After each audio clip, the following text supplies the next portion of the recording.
વાત કરીએ હવે લોકમત 2024ની તો આણંદના સોજિત્રામાં મિતેશ પટેલનો ચૂંટણી પ્રચાર જોવા મળ્યો। આણંદ લોકસભા બેઠકના ઉમેદવાર છે મિતેશ પટેલ। ખુલ્લી જીપમાં ઉમેદવાર મિતેશ પટેલે પ્રચાર કર્યો। સોજિત્રાના ધારાસભ્ય વિપુલ પટેલ હતા। ધારાસભ્ય સાથે સ્થાનિક હોદ્દેદારો પણ રેલીમાં જોડાયા। સોજિત્રામાં પ્રચાર દરમિયાન પ્રજાનો આવકાર મળ્યો હતો।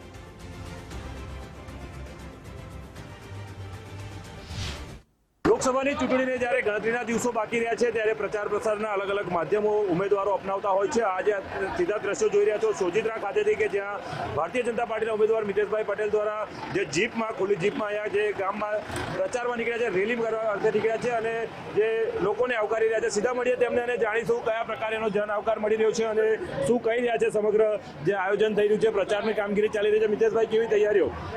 નમસ્કાર, આપ સૌ જાણો છો કે પ્રચાર પ્રસાર ભારતીય જનતા પાર્ટીના એક ઉમેદવાર તરીકે આજે સોજિત્રા મત વિસ્તારમાં આદરણીય વિપુલભાઈ પટેલ ધારાસભ્ય પણ એમની આખી ટીમ, સંગઠનના સૌ પદાધિકારી સોજિત્રા મત વિસ્તારમાં રાજુભાઈ પટેલ જે પૂર્વ પ્રમુખ હતા નગરપાલિકાના, એ ગોગાભાઈ પટેલ જે નગરપાલિકાના સંગઠનના પ્રમુખ છે, સૌ કાઉન્સિલર શ્રીઓ સાથે આજે એક રેલી રૂપે કાઢવામાં આવી છે। દરેક જગ્યાએ ખૂબ સારો મોટો આવકાર મળી રહ્યો છે। આપ જોઈ જ રહ્યા છો કે બધા જ સ્વાગત પણ કરી રહ્યા છે। પ્રધાનમંત્રી નરેન્દ્રભાઈ મોદી સાહેબના 10 વર્ષના શાસનકાળ દરમિયાન જે રીતનો દેશ બનાવ્યો છે એમને, દેશની જનતાને જે રીતનો દેશ જોતો હતો એ રીતનો દેશ આદરણીય પ્રધાનમંત્રીજી જ્યારે બનાવી રહ્યા છે। આવતા વર્ષોમાં પણ ઘણા બધા વિકાસના કામો, ઘણા બધા નિર્ણાયક નિર્ણયો હજુ પણ દેશ માટે, રાષ્ટ્ર માટે જ્યારે લઈ રહ્યા છે પ્રધાનમંત્રીજી, ખૂબ સારો આવકાર મળી રહ્યો છે। ગામે ગામ અમે પ્રચાર કરી રહ્યા છે। નરેન્દ્રભાઈ મોદી સાહેબ વિકાસના કામો સાથે અમે વોટ માંગવા જઈ રહ્યા છીએ। સામેના પક્ષે તમે જુઓ તો એમની પાસે કંઈ પણ વોટ માંગવા માટે કંઈ છે નહીં। 65 વર્ષ એમને રાજ કર્યું, પરંતુ એમને દેશને શું આપ્યું? છેલ્લા 10 વર્ષમાં આદરણીય નરેન્દ્રભાઈ મોદી સાહેબે દેશની જનતાને જે રીતનો દેશ જોતો હતો એ રીતનો દેશ બનાવીને આપ્યો છે અને હજુ પણ આવતા વર્ષોમાં નરેન્દ્રભાઈ મોદી સાહેબ ત્રીજી વખત પ્રધાનમંત્રી બન્યા પછી દેશની ઇકોનોમી 1 થી 3 નંબરમાં પહોંચવાની છે। દેશ ખૂબ આગળ વધી રહ્યો છે, ત્યારે સૌએ એમને મનથી નક્કી કરી દીધું છે કે નરેન્દ્રભાઈ મોદી સાહેબ ત્રીજી વખત પ્રધાનમંત્રી બનશે। મિતેશભાઈ, જે પ્રમાણે મતદાનની વાત કરવામાં આવે, મતદારોને શું અપીલ કરશો મતદાન કરવા મહત્તમ લોકો મતદાન મથક પર પહોંચે?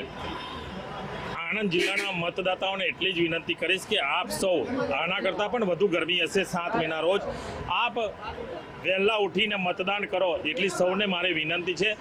મત બૂથ સુધી પણ આપ સૌ પહોંચીને મતદાતાઓને વિનંતી કરીશ કે મતદાન જરૂરી છે રાષ્ટ્રના હિત માટે, દેશના હિત માટે।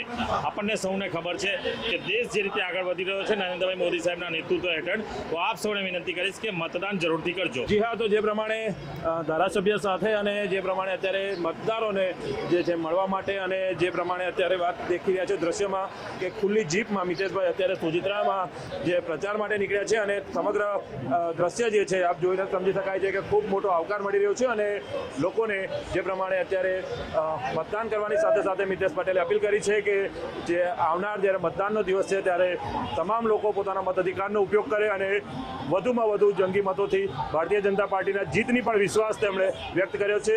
યશદીપ ગઢવી, ગુજરાત ફર્સ્ટ, સોજિત્રા।